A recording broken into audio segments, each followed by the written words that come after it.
Bonjour et bienvenue dans ce journal du mercredi 2 juillet de votre télévision citoyenne bientôt en vacances, Télégoël, la télévision du bassin minier sous le soleil. Voici les titres de cette édition. Nous irons faire un peu de calcul mental avant les vacances.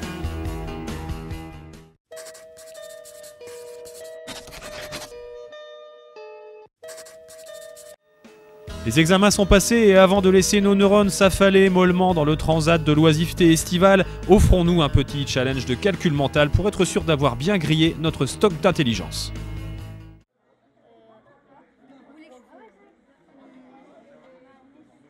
Il y a 2 ans, en fait, on s'est rendu compte que les élèves en calcul mental étaient très bons en 6e, où enfin, il y avait une habitude à l'école primaire de calcul mental, des rituels, etc. mis en place, qu'on avait tendance à entretenir en 6e et qu'on perdait en 5e, 4e, 3e.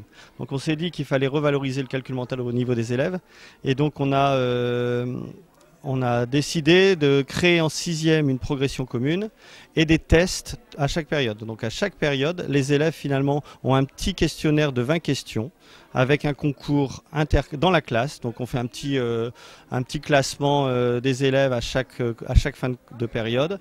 Un concours interclasse sur l'année avec une remise de coupe pour la classe qui remporte et un concours inter-élèves de 6e avec une remise de coupe pour les meilleurs élèves.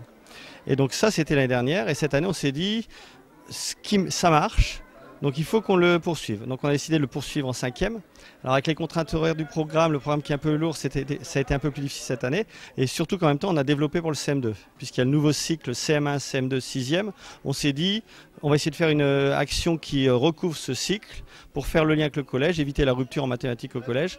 Et donc on a décidé de créer la même progression en CM2 avec des collègues de CM2, de faire passer des tests et de détecter justement ces élèves pour faire un événement commun au réseau en fin d'année. Et donc cet événement, c'est la battle de mathématiques. Donc on s'est inspiré d'émissions télé pour les noms, pour un peu appâter les élèves en disant vous allez faire du master math, vous allez faire le jeudi le calcul est permis. Et finalement, là, on a réussi à prendre tous les élèves. Donc on a pris 4 élèves par classe. On a pris le meilleur élève ou les 2 meilleurs élèves de chaque classe, en CM2 et en 6e. Et ensuite, les 2 plus belles progressions. On voulait aussi valoriser les élèves qui, au départ, étaient très faibles et puis finalement, qui progressaient tout au long de l'année. Donc là, on a des équipes qui sont relativement hétérogènes, avec vraiment des têtes de classe, et des élèves qui, dans certains ateliers, vont devoir faire apporter des points à leur équipe.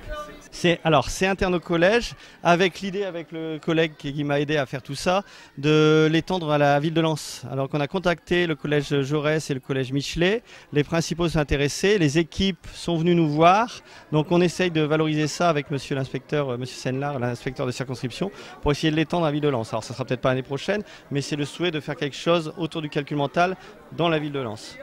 Le calcul mental, c'est un exercice qui s'apprend, qui s'entretient, et en fait, il faut créer des automatismes, et il met l'élève en succès dès qu'il a trouvé ses procédures. En fait, le calcul mental, c'est plein de procédures, et un élève va trouver un résultat, son voisin va pas trouver la même chose, et en fait, la confrontation des procédures permet de construire des connaissances, des savoirs, et c'est vraiment très intéressant. Et même les élèves faibles, s'il y a les confrontations des procédures, et qu'il comprend la procédure, ou qu'il se dit « Ah, cette procédure-là, elle me parle », eh bien, finalement, l'élève va être plus en situation de réussite que dans un exercice où il va devoir faire appel à des connaissances qu'il n'a pas ou qu'il n'arrive pas à mettre en disponibilité tout de suite. C'est de l'entretien et donc tout élève qui s'entraîne, en fait c'est une habitude. C'est les élèves qui vont avoir l'habitude de, entre guillemets, jouer avec les nombres, qui vont réussir justement à se dire ce calcul-là c'est un défi, j'ai réussi à le faire. Et donc ça commence très jeune et en primaire ils ont vraiment tendance à ritualiser ça 15 minutes par jour pour le faire. Et en collège, on a tendance à le perdre. Et donc, les programmes nous disent faites-en. Donc là, on essaye de valoriser. Et l'idée, c'est vraiment de le faire de la 6e, 5e, 4e, 3e sur 3 ou 4 ans. Donc là, la 5e, on va le redynamiser et lancer en 4e, soit l'année prochaine, soit l'année d'après. Alors il y a des élèves qui sont excellents, il y a vraiment des élèves qui sont excellents. Là j'étais en train de passer, il y avait une élève de CM2 qui 68 x 8, elle est capable de le faire comme ça de tête, ou la moitié de 274,2, elle est là, la moitié de 74,37, la moitié de 200, 100. Donc voilà, et ça réfléchit, et donc il y a des élèves qui sont avec les nombres, qui ont des facilités. Par contre il y a des élèves qui ont des difficultés, mais ces difficultés peuvent se gommer très rapidement. Alors il y a toujours la connaissance du nombre, la structure du nombre qu'il faut bien connaître et travailler en classe. Et une fois que cette structure du nombre, ça permet aussi, à partir de ce qu'ils ont fait en calcul mental, de revenir, la construction du nombre, c'est le chiffre des dixièmes, le chiffre des centaines, des centièmes, tu sais le faire dans le calcul mental, on va l'appliquer en classe, dans ton problème, etc. Voilà.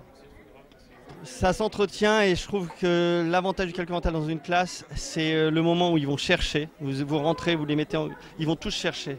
C'est pas comme un problème où oh, je sais pas faire, je laisse. Là, ils vont tous chercher, ils vont tous essayer et ils vont tous vouloir donner leur réponse et confronter leur procédure. Et c'est ça qui est vraiment très riche au niveau de l'enseignement, je trouve.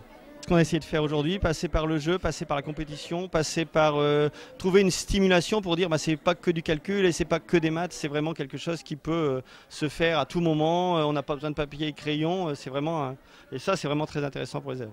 Alors le gagnant aujourd'hui, on a fait des photos d'équipe au début de la compétition, donc il remportera la photo de son équipe. Il va remporter la photo de toute l'équipe, de tout l'ensemble des personnes qui ont contribué, donc on va leur offrir la photo. Et puis un petit instrument de géométrie, le tamographe, c'est un collègue de Dunkerque qui l'a fait. Et ça permet de faire des perpendiculaires, des parallèles, donc on lit la géométrie là, de tracer des cercles, donc c'est vraiment un petit objet qui a besoin d'être connu. Et donc c'est juste un petit détail parce qu'un livre c'était difficile de l'organiser. Et donc là pour cette année on part là-dessus. Et en plus, la photo de l'équipe gagnante sera affichée au collège, dans plusieurs endroits et dans chaque école du réseau pendant un an. Il y a une coupe qui a été remise à la meilleure classe de 6e. Donc une coupe qui a été remise à la meilleure classe de 6e et qui va être remise là aujourd'hui à tous les élèves qui ont fini premier des 6e. Par contre, on n'a pas fait de coupe cette année pour la battle.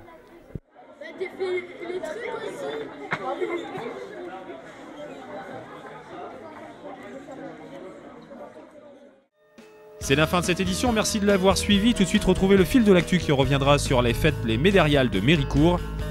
N'oubliez pas de nous retrouver sur nos différents sites internet et à vendredi pour une nouvelle édition.